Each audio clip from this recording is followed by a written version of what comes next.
कोकणातील प्रत्येक अपडेट जाणून घेण्यासाठी आजच माझे कोकणच्या सोशल मीडिया प्लॅटफॉर्मला लाईक, फॉलो आणि सबस्क्राईब करा। दापोलीतील मळे गावात प्रोजेक्ट रिसॉर्ट येथे ग्रामीण विद्यार्थ्यांसाठी देशातील पहिल्या दुर्बिणी वेधशाळेचे शानदार उद्घाटन झाले। मुख्यमंत्री समृद्ध पंचायत राज अभियान आणि चिखलगाव ग्रामपंचायतीच्या संयुक्त विद्यमाने हा अनोखा उपक्रम राबवण्यात आला आहे। गटविकास अधिकारी गणेश मंडलिक यांच्या हस्ते या वेधशाळेचे उद्घाटन संपन्न झाले। यावेळी केदार सरस्वते, पराग कुलकर्णी आणि स्थानिक मान्यवर उपस्थित होते।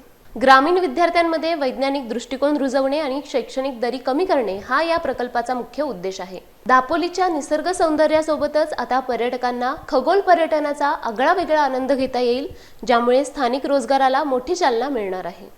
रिसॉर्टचे मालक केदार सरस्वते यांनी पर्यावरणपूरक प्रकल्पांवरही भर दिला असून आगामी काळात जिल्ह्यातील सर्व शाळांना या सुविधेशी जोडण्याचे नियोजन असल्याचे पराग कुलकर्णी यांनी सांगितले। या स्तुत्य उपक्रमामुळे दापोलीच्या शिरपेचात मानाचा तुरा रोवला गेला असून वार्षिक शेकडो विद्यार्थ्यांना याचा लाभ मिळेल। खगोलशास्त्र शिक्षणात दापोली आता अग्रेसर राहील असा विश्वास व्यक्त होत आहे।